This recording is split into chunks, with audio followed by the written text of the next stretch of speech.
Guys আপনারা সম্পর্ক যতই পুরানো কোনো সময় ঝগড়াঝাটি করবেন না, ঠিক আছে? আপনি আপনার যে বয়ফ্রেন্ড থাকবো তারে ফুল ফ্রিডম দিয়ে রাখবেন। সে যখন খুশি মেয়েরারে দেখতে পারবো, যখন খুশি মেয়েরার লোক কথা বলতে পারবো, এরকম একটা ফ্রিডম দিয়ে রাখবেন, ঠিক আছে? সন্দেহ করবেন না, ঝগড়া করবেন না। সে যদি আপনার সাথে ঝগড়া করে আপনারা এমনভাবে চলবেন যাতে সে মনে আঘাত না পায়, ঠিক আছে? হ্যাঁ, বুঝছেন? ঠিক আছে, এইভাবে কোনো সময় বয়ফ্রেন্ডের স্লোলো ধরে টানবেন না, দেখবে বয়ফ্রেন্ডের মানহানি সম্মান হানি, ঠিক আছে? এইভাবে করে কোনো সময় বয়ফ্রেন্ডের ধরতে পারবেন না, ঠিক আছে? এটা আপনারা করে রাখবেন। এই যে রাস্তা দিকে যাইতে কিন্তু সাইকেল কিন্তু চৌকানি লেগে এইভাবে করবেন না, ঠিক আছে?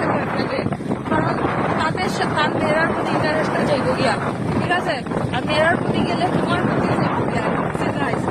এইটা আমি আপনারা খুঁজে রাখছি, কোনো সময় এইভাবে বয়ফ্রেন্ড করবেন না, ঠিক আছে?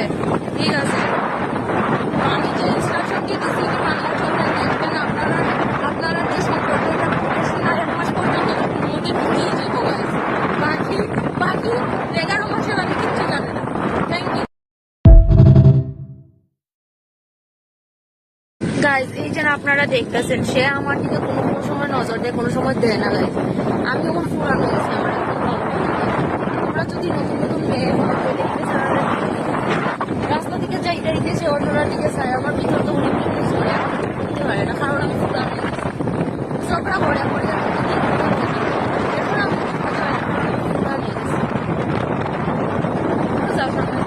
আমরা কইতে দেখছি মানুষ গেছি। তারপরে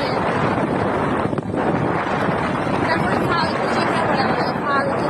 ঝগড়া করলাম, মোবাইল আমার ব্লক করে দেয়, আমি কিছু কইতে পারি না কারণ আমি পুরান হয়ে গেছি। বাইক উল্টা পাল্টা চালায়, অ্যাক্সিডেন্ট হইব, কিন্তু অ্যাক্সিডেন্ট হইব ওইটা জানি না, উল্টা পাল্টা স্পিডে চালায়, তাও আমি কিছু কইতে পারি না কারণ আমি পুরান হয়ে গেছি।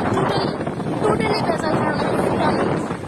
হ্যাঁ না বাবু, আমি পুরান হয়ে গেছি না?